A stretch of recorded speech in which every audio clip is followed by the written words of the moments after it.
नमस्कार दोस्तों, स्वागत है आपका हमारे चैनल बी सिविल पर। दोस्तों, आज का हमारा जो टॉपिक है वो है राइट टू हेल्थ, स्वास्थ्य का अधिकार अधिनियम। आप सभी ने अखबारों में पढ़ा ही होगा कि राजस्थान सरकार ने हाल ही में एक अधिनियम बनाया है जो यहाँ के निवासियों को हेल्थ का जो अधिकार देता है। अब ये पिछले दिनों से काफ़ी चर्चा में बना हुआ है क्योंकि इसके विरोध में डॉक्टर्स हड़ताल पे हैं और हमारे आरएस के सिलेबस में भी इकोनॉमिक्स में हेल्थ को स्पेशली मेंशन कर रखा है। आरपीएससी ने 2018 में इसको लेकर सवाल भी पूछा हुआ है कि राजस्थान सरकार द्वारा हेल्थ के सेक्टर में चलाई जा रही स्कीम का नाम उल्लेख कीजिए। तो ऐसे में ये टॉपिक काफ़ी इम्पोर्टेंट हो जाता है। यहाँ से 10 नंबर का 5 नंबर का कोई भी सवाल पूछा जा सकता है। तो आज की वीडियो में हम देखेंगे कि स्वास्थ्य का अधिकार नियम होता क्या है क्या, इसके अंदर क्या क्या प्रावधान कर रखे हैं, विरोध क्यों हो रहा है इसका, इसके निवासियों को क्या लाभ होंगे, क्या क्या कमियां हैं इसमें, और एक मॉडल उत्तर भी आपको बताया जाएगा कि कैसे इस पर प्रश्न बनता है और आपको उत्तर किस प्रकार से लिखना है। तो चलिए शुरू करते हैं। तो सरकार ने जो अभी ये एक्ट लाया है और इसको वैसे ये काफ़ी बहुप्रतीक्षित था कि इस तरह का एक्ट लाया जाएगा। इसमें सरकार ने अलग अलग डेफिनेशन दी है, काफ़ी सारे प्रावधान भी किए हैं। अब सबसे अगर इसको बेसिक टर्म में समझा जाए तो क्या होता है हेल्थ, राइट टू हेल्थ। तो आप सभी ने आर्टिकल 21A के तहत राइट टू एजुकेशन पढ़ा ही होगा। उसमें सरकार क्या करती है कि जो भी कमज़ोर तबके के लोग होते हैं उनके लिए 25% सीटें प्राइवेट स्कूलों में भी रिजर्व रहती है और उसका रिम्बर्समेंट सरकार करती है। तो ऐसे ही सभी नागरिकों को एक यूनिवर्सल हेल्थ कवरेज का अधिकार देने के लिए सरकार ने पहल की है। इससे पहले सरकार ने क्या किया था कि जो गवर्नमेंट हॉस्पिटल है उसमें मुख्यमंत्री चिरंजीवी जो निरोगी निःशुल्क राजस्थान योजना है उसके तहत गवर्नमेंट हॉस्पिटल्स में इंडोर आउटडोर सारी फैसिलिटीज़ फ्री कर रखी है। मतलब जो आउटडोर के लिए या फिर जो हेल्थ कवरेज के लिए सरकार ने चिरंजीवी स्वास्थ्य बीमा भी ला रखा है जो 25 लाख तक का कवरेज देता है। लेकिन राज्य के निवासियों को जैसे इमरजेंसी कंडीशन हो जाए और ऐसे में पास में गवर्नमेंट हॉस्पिटल नहीं हो, उसको प्राइवेट हॉस्पिटल में कहीं ले जाना पड़े, तो सरकार ने ये कहा है कि आप इमरजेंसी में उस पेशेंट को प्राइवेट हॉस्पिटल में लेके जा सकते हो और प्राइवेट हॉस्पिटल उसका इलाज करने से मना नहीं कर सकता और उसका जो भी खर्चा आएगा उसका रिम्बर्समेंट सरकार प्राइवेट हॉस्पिटल को देगी। मोटे शब्दों में इस राइट टू जो हेल्थ एक्ट है इसका यही सार है, लेकिन इसमें और भी कई सारे प्रावधान हैं, इसको हम एक एक करके देखेंगे। तो सरकार ने इसको क्लेम किया है कि ये राइट टू हेल्थ बिल लाने के बाद राजस्थान न केवल भारत का बल्कि पूरे एशिया महाद्वीप और अफ्रीका महाद्वीप का ऐसा पहला जो है स्टेट है जिसने इस प्रकार का एक्ट लाया है। तो ये एक प्रगतिशील एक्ट है और हमारे संविधान में भी आर्टिकल 47 में जो डीपीएसपी दे रखे हैं राज्य के नीति निर्देशक तत्व, उसमें राज्य को निर्देशित किया हुआ है कि आप जो राज्य के निवासी जो जो यहाँ के नागरिक होते हैं उनके लिए पोषाहार की सुविधाएं, अच्छे हेल्थ की सुविधाएं अब लागू करोगे। तो इसी क्रम में सरकार ने इस एक्ट को लाया है और संविधान के भाग 3 के अंदर जो मूल अधिकार दे रखे हैं उनके तहत भी आर्टिकल 21 जो right to life and liberty यानी प्राण और दैहिक स्वतंत्रता का अधिकार देता है उसके तहत भी जो अच्छे स्वास्थ्य का अधिकार सम्मिलित है। तो इन्हीं सबको देखते हुए सरकार ने ये राइट टू हेल्थ लाया है। सरकार ने जो हेल्थ सेक्टर में इससे पहले भी काफ़ी सारी स्कीम चला रखी है, इसीलिए जो है राजस्थान के जो मॉडल को जो हेल्थ मॉडल है उसकी पूरे इंडिया लेवल पर सराहना होती है। जैसे हमने 2011 में मुख्यमंत्री निःशुल्क दवा योजना देखी, 2013 में जो मुख्यमंत्री निःशुल्क जांच योजना है, इसके बाद जो चिरंजीवी स्वास्थ्य बीमा योजना जो शुरुआत में 5 लाख के लिए लाई गई थी फिर 10 लाख कर दिया, उसके बाद 25 लाख कर दिया। ऐसी दुर्घटना बीमा, बहुत सारी स्कीम्स जो हेल्थ सेक्टर में चल रही, निरोगी राजस्थान अभियान, जनता क्लिनिक। तो हेल्थ सेक्टर में राजस्थान सरकार बहुत अच्छा प्रयास कर रही है। इसी कड़ी में एक नाम और जुड़ गया है जो राजस्थान सरकार को इस मामले में काफ़ी आगे लेके जाता है। अब इसके प्रावधान देखें तो पहला तो सरकार ने कह रखा है कि जितने भी राजस्थान के गवर्नमेंट हॉस्पिटल है उनमें तो पूरा इलाज फ्री होगा ही होगा, ओपीडी आईपीडी सेवाएं सारी। इसके अलावा प्राइवेट हॉस्पिटल में भी आपातकालीन सेवाएं होती है वो फ्री होगी। आपातकालीन सेवाओं की डेफिनेशन सरकार ने बताई है, इसमें क्या क्या होगी वो आगे देखेंगे। तो अगर आगे चले इसमें तो सरकार ने कह रखा है कि जितने भी जो ये राजकीय संस्थान है उनके अंदर जो चिकित्सा संस्थानों में जो ये कर रखा है कि उपलब्ध हेल्थ केयर जो है इसमें प्रत्येक निवासी को ओपीडी आईपीडी सारी सेवाएं निःशुल्क मिलेगी और उसमें जांच जो भी परिवहन प्रक्रिया सारा उसको निःशुल्क प्राप्त करने का अधिकार होगा। दूसरा, राज्य के जो भी निवासी है वो निजी डेजिग्नेटेड अगर हेल्थ केयर सेंटर में जाते हैं तो वहाँ पे नियम है कुछ, यूँ नहीं कि सारी सुविधाएं फ्री है, सारी सुविधाएं फ्री नहीं है। वहाँ पे कुछ नियम बना रखे हैं, जैसे कुछ हेल्थ केयर मतलब जो इमरजेंसी कंडीशन हो गई, जैसे एक्सीडेंटल केस हो गया, फायर बर्न वाला मामला हो गया, ऐसी जो सर्विसेज है वो सारी फ्री होगी और उसका जो पैसा है वो सरकार उस निजी अस्पताल को सरकार देगी। जैसे कोई सड़क दुर्घटना में घायल व्यक्ति है तो उसको एक गोल्डन आवर होता है, उसका फिक्स टाइम होता है, उस टाइम में अगर उसको हॉस्पिटल की सुविधा मिल जाती है तो वो बच जाता है। और गोल्डन आवर में अगर कई बार ऐसा होता है कि पास में कोई सरकारी डिस्पेंसरी या हॉस्पिटल नहीं है और निजी अस्पताल है तो वो इलाज के अभाव में मरे नहीं, इसके लिए सरकार ने ये प्रावधान किया है जो काफ़ी एक प्रोग्रेसिव स्टेप है। ठीक है, तो ये निवासियों को मतलब चिकित्सा जैसे हेल्थ केयर सेक्टर में जो है निःशुल्क सेवा प्रदान करने का अधिकार होगा सड़क दुर्घटना में जो भी व्यक्ति है उसको। इसके अलावा कोई व्यक्ति प्राइवेट हॉस्पिटल में जाता है तो वहाँ पे सारी रेट्स वगैरह उसको जानने का अधिकार होगा कि कोई कौन सी जांच की जाएगी, किसका क्या चार्जेज है, उसके परिणाम क्या होगी, जटिलता क्या होगी, ये सब उसको जानने का अधिकार होगा। मतलब राइट टू हेल्थ है, उसका अधिकार है कि बताओ आप उसको सारी इन्फॉर्मेशन देनी है। ठीक है, इसीलिए जो ये निजी संस्थान है वो इसका विरोध कर रहे हैं क्योंकि एक तो इतना रिकॉर्ड मेंटेन करना पड़ेगा, दूसरा जैसे क्योंकि ये जो कागजी जटिल प्रक्रिया होती है जो पैसा रिम्बर्स करने के लिए वगैरह, तो इससे ये बचना चाहते हैं, इसलिए जो ये प्राइवेट डॉक्टर्स वगैरह विरोध करते हैं। और कुछ इसमें ऐसे प्रावधान भी है जो जो निजी जो चिकित्सा संस्थान है उनकी जायज़ मांग भी है, तो सरकार को उनको भी सुनना चाहिए और प्रॉपर इसको एक व्यवस्थित रूप दे देना चाहिए। और हालांकि मुख्यमंत्री जी ने इस बारे में अपील भी की है कि जो भी प्राइवेट डॉक्टर जो एसोसिएशन है वो आके मिले और अपनी समस्याएं बताएं, सरकार सुनने के लिए तैयार है। तो जल्द ही इसमें और भी मंथन निकल कर आएगा। इसके अलावा देखो तो इसमें जो प्रत्येक निवासी को रोग की प्रकृति और उसके जो जांच कारण ये सब उसको जानने का अधिकार होगा। इसके अलावा कहीं वही जो दुर्घटनाग्रस्त स्थिति में कोई भी चार्ज वगैरह भुगतान नहीं करना, निःशुल्क रूप से उसको अधिकार मिलेगा, ये इसके अंदर किया गया है। इसके अलावा जो और प्रावधान कर रखा है जैसे कि एक्सीडेंटल इमरजेंसी हो गई, सर्पदंश हो गया, जानवर के काटने से इमरजेंसी, मतलब जो भी जैसे कि सांप काट गया तो वो भी तो एक तरह की इमरजेंसी कंडीशन ही होती है, तो उसमें भी उसको ये फ्री में इलाज मिलेगा। ठीक है, और भी कोई अनजाने तरीके से जो अप्रत्याशित घटना होती है जैसे रेल दुर्घटना हो गई, सड़क दुर्घटना हो गई, वायु दुर्घटना हो गई, ये सारी एक्सीडेंटल केस में आता है। तो 2 नंबर का सवाल भी पूछा जा सकता है कि राज्य सरकार द्वारा लाए गए राइट टू अधिकार एक्ट में, जो राइट टू हेल्थ एक्ट में आपातकाल से आप क्या समझते हैं या इमरजेंसी मेडिक्लेम में जो मेडिकल से आप क्या समझते हैं। तो उसमें दुर्घटना, सर्पदंश और भी जो अप्रत्याशित घटना जैसे रेल, वायु, इनसे जो है चोट लगना या व्यक्ति की जो ये मौत या जोखिम जो भी शामिल होता है वो सारा इमरजेंसी में होता है। ठीक है, ये तो आपातकालीन स्थिति हो गई। अब इमरजेंसी केयर क्या होती है, मतलब वो वहाँ जाएगा तो उसमें क्या क्या केयर शामिल होगी। तो एक तो सबसे पहले जैसे घटना स्थल पे वो व्यक्ति उसका खून लगातार बाहर निकल रहा है तो खून बहे नहीं, इसके लिए फर्स्ट एड दिया जाए, तो फर्स्ट एड भी जो है वो इमरजेंसी केयर के अंदर आएगा। तो फर्स्ट एड का भी कोई खर्चा लगता है, अगर कोई व्यक्ति जैसे फर्स्ट एड करता है, कोई ट्यूब वगैरह लाता है तो उसका जो खर्चा बिल बना के अगर जो भी डेजिग्नेटेड हेल्थ केयर सेंटर में देता है तो उसका रिम्बर्स भी उसको किया जा सकता है। इस तरह से जो है सलाह शामिल, जो भी फर्स्ट एड में जो शामिल होगा वो सारा होगा। ठीक है, इसके अलावा कई बार क्या होता है कि महिला की जो ये गर्भावस्था से जो जटिलता हो जाती है, जैसे कई बार क्या होता है कि महिलाओं को ये हॉस्पिटल लेते जाते बीच में ही उनमें जो ये क्या कहते हैं जटिलता हो जाती है, बच्चा रुक जाता है या इस तरह की कंडीशन होती है कि महिला की जान पे बनाती है कि अब अगर इसका प्रॉपर इलाज नहीं हुआ तो महिला मर सकती है।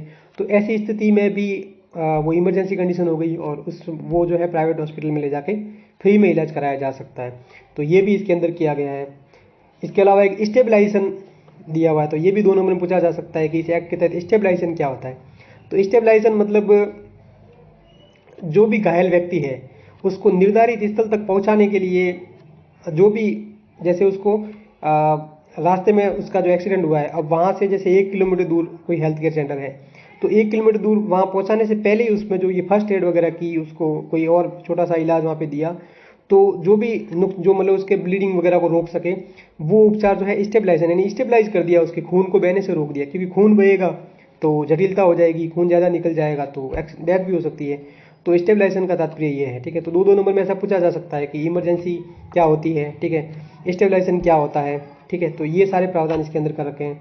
इसके अलावा कोई चिकित्सा जो मेडिको लीगल मामला होता है, मेडिको लीगल का मामला ये होता है कि कोई कोर्ट केस हो जाता है, जैसे कि कोई मर्डर हो गया, किसी ने फांसी खा ली, कोई इस तरह का केस, या जैसे कोई एक्सीडेंट भी जानबूझ के कर लिया जिसमें कोर्ट केस बन जाता है, पुलिस का केस बन जाता है, तो उसको मेडिकल लीगल मामला बोलता है, ठीक है, बोलते हैं, ठीक है। तो वहाँ पे जो मेडिकल लीगल मामला अगर होता है और हेल्थ केयर प्रोवाइडर जो मतलब उसको जो मेडिको लीगल मामला हो गया, जैसे कि कई बार क्या होता है कि एक्सीडेंटल मामला हो गया, ब्लीडिंग हो रही है, आपने फिल्मों में देखा होगा कि ये तो पुलिस का मामला है या कोई हत्या हो गई, इस तरह का जो मामला होता है, गोली लग जाती है, तो ये तो पुलिस का मामला है, पहले पुलिस से आप जो है बुलाओ और उसके बाद इलाज होगा, और जब तक पुलिस आती है तब तक उसका ब्लीडिंग ज़्यादा हो जाती है, मर भी जाता है। तो जो भी प्राइवेट जो डेजिग्नेटेड ये हेल्थ केयर सेंटर है, वहाँ पे डॉक्टर ये नहीं कह सकता कि पहले पुलिस को बुलाओ, यानी कि पुलिस रिपोर्ट प्राप्ति के आधार पर उसको रोक नहीं सकता, वो तो होता रहेगा काम, आप अपना इलाज जो है वो शुरू करो, ठीक है। तो ये भी काफ़ी एक अच्छा प्रोग्रेसिव इसमें स्टेप लिया गया है। और मतलब कोई व्यक्ति अगर जैसे वहाँ पे इलाज कराता है और निर्धारित शुल्क वगैरह उसको भुगतान नहीं करता है, तो उसको जो चार्जेस का भुगतान जो है वो ये सरकार करेगी इसमें, ठीक है। ये इसमें प्रावधान कर रखी है, मतलब सरकार जो है उसमें वापस रिम्बर्स देगी उसको। उसके बाद अगर आगे देखें,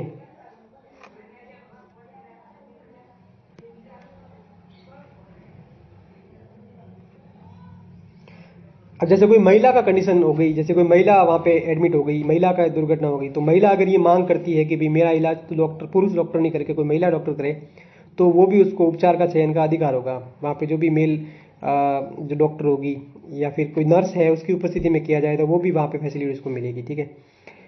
इसके अलावा जैसे ये तो हो गए मेडिकल जो इमरजेंसी वाला केस। एक नॉर्मल केस में जैसे कोई व्यक्ति वहाँ पे जाता है कि भाई मुझे ऑपरेशन कराना है प्राइवेट हॉस्पिटल में, ठीक है, तो प्राइवेट हॉस्पिटल में यूँ नहीं कि आप तो एडमिट हो जाओ, बाद में देख लेंगे खर्चा वगैरह जो भी होगा, और बाद में उसको 1 लाख 2 लाख का बिल पकड़ा देते हैं, ऐसा नहीं। उसमें क्या है कि वो अगर कहता है कि भाई आपके यहाँ पे क्या क्या चार्जेज है, दवाइयों की क्या रेट है, आप मेज का जो ऑपरेशन का कितना खर्चा लोगे, बाद में जो पोस्ट ऑपरेटिव चार्जेस वगैरह कितने होंगे, तो ये सारा जानने का अधिकार भी एक जो राज्य के निवासी को होगा। तो ये भी एक अच्छा स्टेप है इसमें, ठीक है। फिर जैसे कोई मेडिकल, अब अधिकतर हॉस्पिटल में क्या होता है कि वहाँ पे अंदर ही मेडिकल होता है, ठीक है। अब डॉक्टर क्या करता है कि उसमें दवाई लिख देता है कि ये दवाई लेके आ जाओ, ठीक है, और वो स्पेशल दवाई लिखता है, बाहर आप जाते तो मिलती नहीं है, और डॉक्टर ये भी कहता है कि दवाई स्पेशल मेडिकल से ही लाना, तो ऐसा वो नहीं कह सकेगा। अगर ऐसा कहता है तो आप जो है वो जो इसका एक शिकायत का संस्थान होना वहाँ पे शिकायत कर सकते हैं। अब आप बाहर से भी दवाई ले सकते हो, जहाँ पे आपको कम रेट में मिलती है दवाई, तो वहाँ पे भी ले सकते हो। तो ये भी एक अच्छा स्टेप कहा जा सकता है, ठीक है। और जो इसमें ये डायग्नोसिस के लिए जांचें लिखते हैं कि भाई आपको फलाना जो एक्स नाम के उस संस्थान से वहीं करानी पड़ेगी, वो अब नहीं चलेगा, वो आप कहीं से भी करें, जहाँ पे भी आपको अधिक जो आपको अच्छा लगता है वहाँ पे आप करा सकते हो, ठीक है। हाँ, उसके अलावा यहाँ पे जो इमरजेंसी मतलब जो ये शिकायतें होती हैं उसके लिए एक प्राधिकरण अथॉरिटी का गठन किया गया है, ठीक है, ताकि आपको जो ग्रीवांस मतलब आपकी जो शिकायत है वो सुन सके, ठीक है। पहले इसमें क्या कर रखा था कि आपके जैसे आपने आप जो जो पहले हॉस्पिटल लेवल पे या डिस्ट्रिक्ट लेवल पे जो आपकी ग्रीवांस जो रिड्रेसल ये कमेटी है, वहाँ पे अगर आपने शिकायत कर दी तो 24 घंटे के बाद वो शिकायत ऑनलाइन हो जाती थी, फिर एक फिक्स टाइम के बाद वो डिस्ट्रिक्ट लेवल पे पहुंच जाती थी, फिर स्टेट लेवल पे पहुंच जाती थी, और अगर उसकी सुनवाई नहीं हो तो फिर जुर्माना वगैरह लगता था। इसमें अब थोड़ी सी ढील दी गई, वो आगे पर देखेंगे क्या क्या संशोधन किए गए, ठीक है। तो ये मेन प्रावधान मैंने एक तो इमरजेंसी के अंदर मेन प्रावधान ये किया गया है कि इमरजेंसी में आप उसका चार्ज नहीं लोगे, ठीक है। इमरजेंसी की परिभाषा भी दे दी, स्टेबलाइजेशन भी दे दी। कोई महिला अगर महिला डॉक्टर से इलाज कराना चाहे तो वो भी कर सकती है। इसके अलावा कोई व्यक्ति वहाँ पे अगर जांच सॉरी जो ये ऑपरेशन का चार्ज वगैरह कितने हैं या जो भी और मेडिकल दवाई के चार्ज कितने, वो सब जान सकता है वहाँ पे। इसके अलावा वो किसी भी मेडिकल स्टोर से दवाई ले, कहीं भी जो है जांच कराए, ये भी उसको पूरा अधिकार होगा, ठीक है। अब जो शिकायत के लिए जो है राज्य में 2 तरह के प्राधिकरण गठन किए किए गए हैं, जिसमें एक तो state health authority for logistic grievances, यानी जो आम समस्याओं का निस्तारण करेगी और कानूनी तकनीकी सलाह भी देगी, ठीक है। और दूसरी अथॉरिटी जो है वो ट्रीटमेंट और प्रोटोकॉल वाली जो है ये की गई है। इसके अंदर जो है वो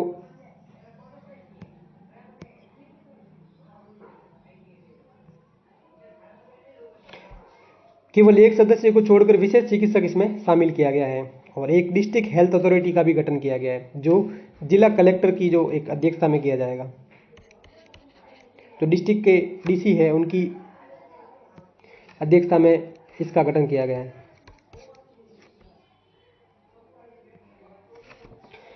इसके अलावा जो शिकायत निवारण के लिए एक पूरा मैकेनिज्म बनाया गया, जैसे कि ये पहले एक लेवल पे शिकायत चली गई, वहाँ पे अगर इसकी सुनवाई नहीं हुई तो वहाँ से वो आगे फॉरवर्ड हो गई, फिर उसके बाद दूसरे लेवल पे चली गई, फिर जो टॉप लेवल का जो है वहाँ पे इसकी शिकायत चली जाती है और वहाँ से फिर अगर सुनवाई नहीं होती, मतलब जो वो फिर देखती है कि प्रॉपर किस लेवल पे काम नहीं हुआ है, तो वो फिर जुर्माना डिसाइड करती है।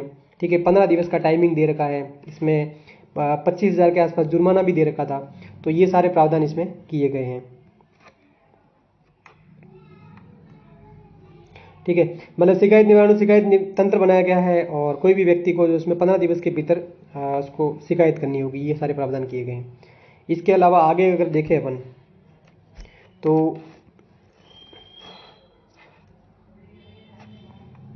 कोई भी संस्था जो प्रभारी है, वहाँ का जो हॉस्पिटल का जो मेन चीफ जो ऑफिसर है, वो अगर 3 दिन में शिकायत का समाधान नहीं करता, वहाँ पे 3 दिन का उसको टाइम दिया गया है, पहले 24 घंटे का दे रखा था, तो वो जिला स्वास्थ्य प्राधिकरण को जो है अग्रेसित हो जाती है रिपोर्ट और वहाँ पे उनको 30 दिन मिलते हैं।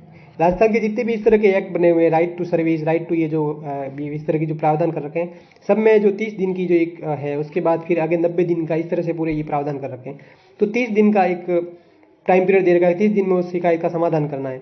अगर वो नहीं करती है तो फिर वो स्टेट लेवल अथॉरिटी को चला जाता है और स्टेट लेवल अथॉरिटी जो है वो 10,000 से लेकर 25,000 तक का जुर्माना लगा सकते हैं। ठीक है, अब जो डॉक्टर्स का काफ़ी विरोध हुआ, तो डॉक्टर्स के विरोध के बाद सरकार ने जो है इसमें थोड़े से चेंजेस किए कि भाई जो है कुछ मांगे उनकी जो जायज़ थी उनको देखते हुए इसमें संशोधन किए। तो एक तो जो पहले क्या था कि जैसे वेब पोर्टल पे ऑनलाइन शिकायत कर दी तो 24 घंटे में जवाब देना जरूरी था। अब कई बार ऐसा होता है कि प्राइवेट हॉस्पिटल में डॉक्टर जो है बिजी होते हैं ऑपरेशंस वगैरह में, या फिर उनका स्टाफ भी बिजी होता है, तो 24 घंटे के अंदर क्या पता उसकी सुनवाई हो नहीं हो और काम जवाब नहीं दे, तो फिर वो अथॉरिटी को आगे फॉरवर्ड हो जाती थी। ठीक है, फिर वो 30 दिन में वहाँ चली जाती, वापस जो रिवर्ट बैक का ऑप्शन नहीं था। ठीक है, तो इससे डॉक्टर्स को शिकायत थी। तो सरकार ने क्या किया कि मतलब अब आप जो है वो पहले अस्पताल का जो मैनेजमेंट है, वहाँ पे जो भी ये चार्जेस वगैरह देखते हैं, उनको एक पहले आप लिखित में आप एप्लीकेशन दे दो। ठीक है, और उसको 3 दिन दे दिए कि भाई आप 3 दिन तक इसकी सुनवाई करो। ठीक है, 3 दिन तक तो वो आराम से उसमें सुन सकता है। ठीक है, अब अगर वो सुनवाई नहीं करती है तो फिर वो जिला लेवल की अथॉरिटी को अग्रेसित होती है, वहाँ पे जो है वो 30 दिन रहती है, उसके बाद फाइनल में वो स्टेट लेवल पे चली जाती है। ठीक है, और पहले क्या था कि जो ये स्टेट लेवल की अथॉरिटी है उसको कोर्ट में चुनौती नहीं दे सकते थे आप, जो फाइनल डिसीजन वो ही देती, वही मानना पड़ता था। अब आप उस अथॉरिटी के विरुद्ध भी कोर्ट में चुनौती दे सकते हो। ठीक है, तो ये सारे प्रावधान किए हैं। अब आशा करता हूँ कि आपको ये चीज़ें समझ में आई होगी। अब अपन इस पर आधारित एक सवाल देख लेते हैं, किस तरह से अगर 10 नंबर का सवाल आ जाए तो आपको उत्तर लिखना है। ठीक है, तो मैंने इसमें एक सवाल बनाया है कि राइट टू हेल्थ क्या है, और राजस्थान सरकार द्वारा इस संबंध में लाए गए कानून का जो आलोचनात्मक मूल्यांकन कीजिए। आलोचनात्मक मूल्यांकन जब भी पूछा जाए तो आपको ये नहीं कि जो है पूरा नेगेटिव नेगेटिव लिखना है, उसमें पॉजिटिव और नेगेटिव का बैलेंस रखना है। पॉजिटिव थोड़ा सा, क्योंकि आप खुद एक सरकार के जो नुमाइंदे बनने वाले हो, तो सरकार की जो भी अच्छी पॉलिसी है उसका जो सकारात्मक पक्ष जो भी होता है वो अच्छे से पूरा आपको एक्सप्लोर करना चाहिए, और कोई 2-3 कमी होती है तो उसको कमियों को भी लिखते अगर, और उसका सुझाव देते हैं कि अगर इसमें ये और किया जाए तो और अच्छा हो सकता है। तो ये पूरा एक अच्छे उत्तर को बनाता है। अब उत्तर की फ्रेमिंग के लिए जैसे 10 नंबर का सवाल है तो शुरुआत में आपको इंट्रो देना होगा। अब इंट्रो में आप ये भी दे सकते हो कि दिनांक इतनी इतनी को जो है सरकार ने राइट टू हेल्थ लाया।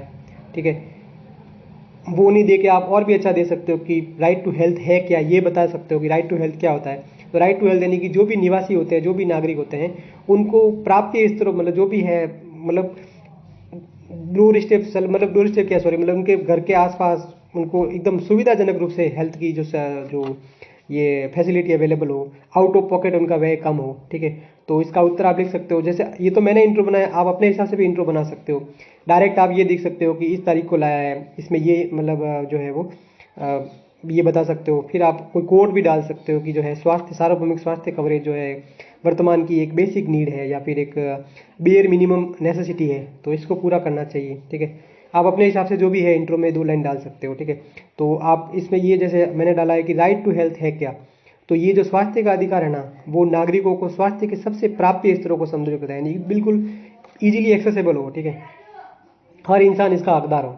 और स्वास्थ्य मतलब जो ह्यूमन डिग्निटी का भी अधिकार है, मतलब मानव गरिमा का एक अनिवार्य घटक होता है, ये देना जरूरी होता है, ठीक है। तो ये ह्यूमन डिग्निटी का एक जो बेसिक राइट है, ठीक है।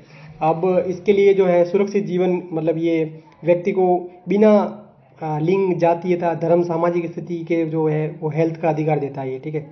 और अब आप लिख सकते हो कि राजस्थान सरकार ने इस संबंध में स्वास्थ्य का अधिकार अधिनियम बनाया है, जो प्रत्येक निवासी को अधिकार देगा कि आपातकालीन चिकित्सा सेवाएं बिना किसी पूर्व भुगतान के प्राप्त होगी। ये स्पेशल ये लाइन आपको इंपॉर्टेंट याद रखनी है कि आपातकालीन जो सुविधा है वो जो है वो उसको बिना किसी भुगतान के प्राप्त होगी।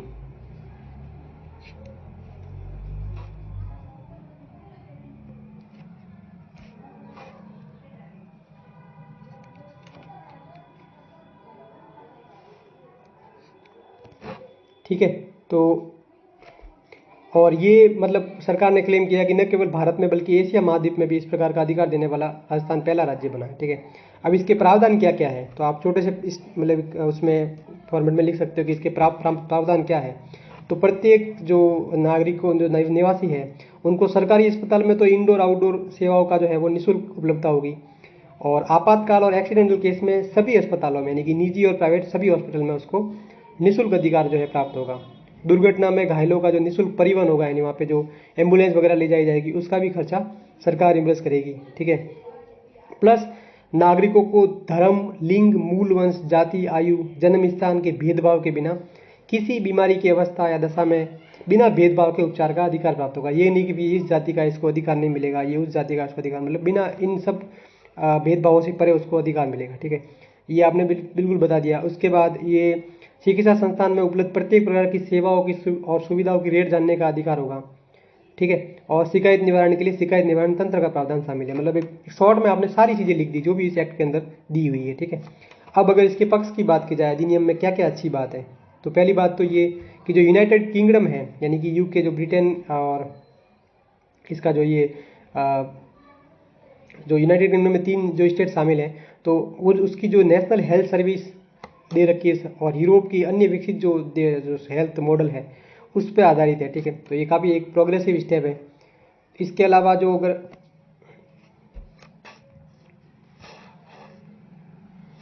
दूसरी बात की जाए तो अपने संविधान के अंदर आर्टिकल 47 और 21 की जो भी दे रखा है उसके अनुरूप भी ये अधिकार सुनिश्चित करता है।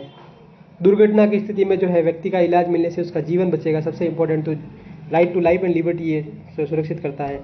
और इसके अलावा जो है इलाज के मामले में जो है निजी चिकित्सालयों की जो मनमानी है, क्योंकि वो कई बार क्या करते हैं कि इस हॉस्पिटल, इस मेडिकल स्टोर से ही दवाई लाओ या फिर इस जो डायग्नोसिस सेंटर से ही आप जांच कराओ, वो मनमानी रुकेगी। आउट ऑफ पॉकेट वे बचेगा, क्योंकि कई बार एकदम इमरजेंसी, जैसे जो एक्सीडेंट वगैरह होता है वो इमरजेंसी हो, एक तरह से अप्रत्याशित बाहरी होता है, व्यक्ति चल रहा होता है रोड पर, अचानक एक्सीडेंट हो जाए उसका, तो वो मतलब न चाहते हुए भी उसके जेब से ही खर्चा हो गया, तो ये आउट ऑफ पॉकेट वे जो है वो बचेगा। और सार्वभौमिक स्वास्थ्य जो कवरेज है उसकी संकल्पना साकार करेगा। अब इसके विपक्ष देखें अगर, क्योंकि डॉक्टर्स भी इतनी हड़ताल कर रहे हैं तो कुछ तो उनकी भी बात होगी, इसलिए जो है इतना कर रहे हैं, तो उनकी भी बात सुनी जानी चाहिए। तो इसमें क्या क्या कर रखा है, एक तो जो निजी अस्पतालों को बाध्य किया गया है कि आपको इमरजेंसी कंडीशन में ये इलाज करना ही करना होगा, ठीक है। तो ये बाध्यता डाली गई है, इसमें थोड़ी सी छूट दे सकते हैं। इसके अलावा मेडिकल इमरजेंसी की परिभाषा कितनी है, वृहद है, मतलब क्योंकि इसमें बहुत सारी चीज़ें हैं, सर्वदंश वगैरह बहुत सारी, इसको पूरा व्यवस्थित तरीके से परिभाषित नहीं किया गया है। प्लस जो है स्वास्थ्य प्राधिकरण का जो गठन किया गया है, और उसमें जो है चिकित्सा विशेषज्ञों को शामिल नहीं करके जनरलिस्ट लोगों को शामिल किया गया है।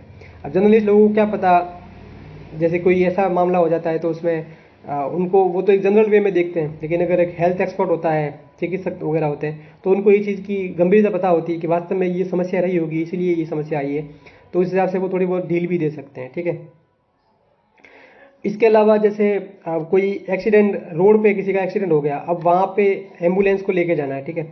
एम्बुलेंस का जो खर्चा है वो फ्री होगा। अब एम्बुलेंस का खर्चा फ्री हो गया तो ये एम्बुलेंस का पैसा कौन देगा, प्राइवेट हॉस्पिटल देगा या किसको, जो कौन उसका भुगतान करेगा, ये भी तय नहीं किया गया है, ठीक है।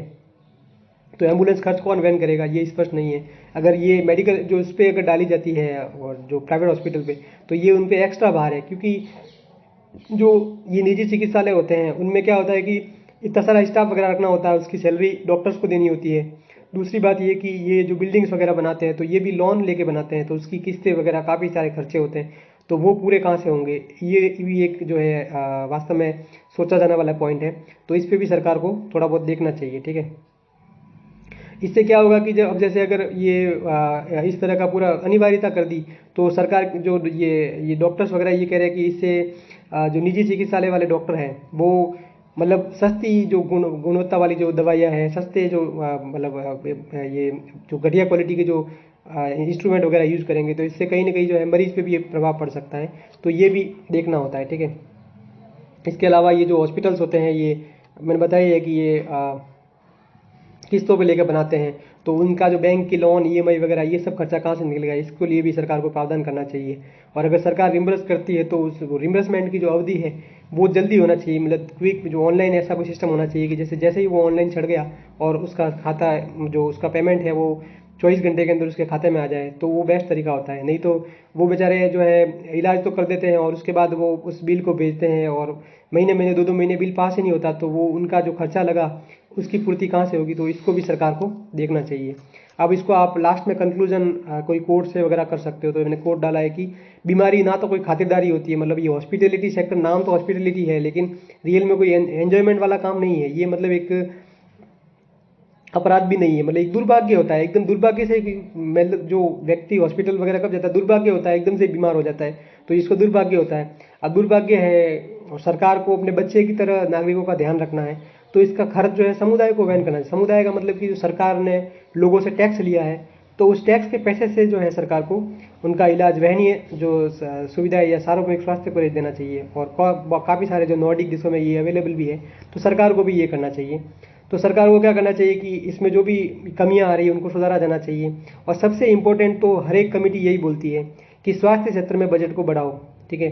सरकार अपने स्वास्थ्य क्षेत्र का बजट बहुत ही कम रखती है, हालांकि सरकार राजस्थान सरकार तो जो है काफ़ी प्रोग्रेसिव उसमें स्टेप ले रही है, लेकिन फिर भी जो इसका जो टारगेट दे रखा था 6% ओवरऑल लेवल पे, तो वो खर्च नहीं हो पा रहा है, तो इस खर्चे को बढ़ाया जाना चाहिए। गुणवत्तापूर्ण सेवा जो है मतलब एक बेसिक लेवल पे यहाँ पे जो सीएससी पीएससी होते हैं यहाँ पे भी दी जानी चाहिए, और इस क्षेत्र में बजट बढ़ाती है सरकार तो ज़रूर नागरिकों को फायदा होता है, ठीक है। तो इस प्रकार मैंने आपको ये पूरा टॉपिक एक सरल वे में समझाने की कोशिश की है। इसकी पीडीएफ आपको हमारे टेलीग्राम चैनल पे अवेलेबल हो जाएगी, और इसको आप ढंग से पढ़ना। आने वाले एग्जाम में एक सवाल इस टॉपिक से ज़रूर आएगा, तो इसको आप अच्छे से देख लेना और इसकी उत्तर लेखन अभ्यास भी कर सकते हैं आप। तो उससे क्या है कि आपका इस टॉपिक पे कमांड हो जाएगी, तो कैसा भी सवाल आएगा तो आप इसको गलत नहीं करोगे। Thank you.